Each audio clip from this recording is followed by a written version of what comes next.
Mga ka-OFW ko po sa buong mundo, ito, magluluto ako ng sinabawang manok ala Taiwanese style. Ayan na naman tayo.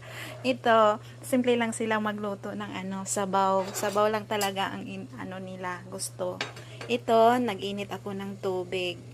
Tapos, ang mga ingredients, yan, buto-buto sa manok, buto-buto lang, walang laman. Yan, pinakuluan ko na para mawala yung mga dugo-dugo at saka yung mga pa dyan, mga lamang loob. Kaya pinakuluan ko muna din, hinugasan ko. Tapos ang ihalo nila itong Japanese corn, ayan, dried mushroom, yan, pinaano ko na rin, hinugasan ko na rin, at saka luya, at saka ito, asin, isang kutsarang asin, tablespoon. Yan lang po ang ingredients niyan para sa kanilang masarap na sabaw. Kung sa atin tinola yata to sa Pilipinas eh. Pero sila dito iba eh. Pero masarap naman yung sabaw nila. Ito, tumulo ng tubig, ihalo ko na. Puro buto-buto yan. Sabaw lang kasi ang iniinom yan nila eh. Tapos ito, mushroom. Then, ihalo mo ng loya. Then, ayan, Japanese corn.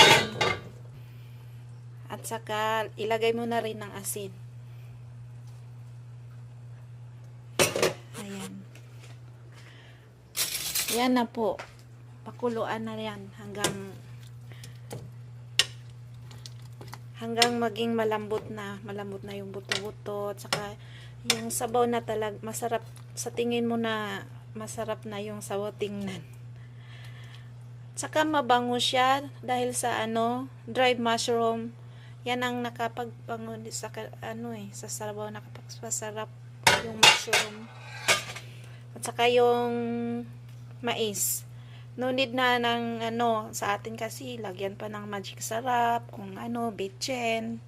Dito wala, ayaw nila ng mga preservatives. Yung mga lang, yung halo lang, pinaghalo, yun lang ang kapagpasarap ng sabaw. Yan lang po, hintayin na lang na lumalambot yan at ready to serve. Sabaw lang kasi ang iniinom nila. At saka iba kasi sila dito pag pag mahigop ng sabaw, parang yan lang ang water nila. After they eat, yun ang kasunod, sabaw, hinihigop nila. Kaya ang sabaw din kailangan light lang, hindi sila mahilig sa maalat. That's all for today. Yan lang ang tips ko na simple lang naman magluto. Mga Taiwanese. That's all. Thank you. Bye-bye. Please subscribe me sa YouTube channel ko. Hi guys, ito na pala yung sinabawan kong manok with buto-buto and mushroom. Parang brownish ang color ng sabaw niya. Ang sarap.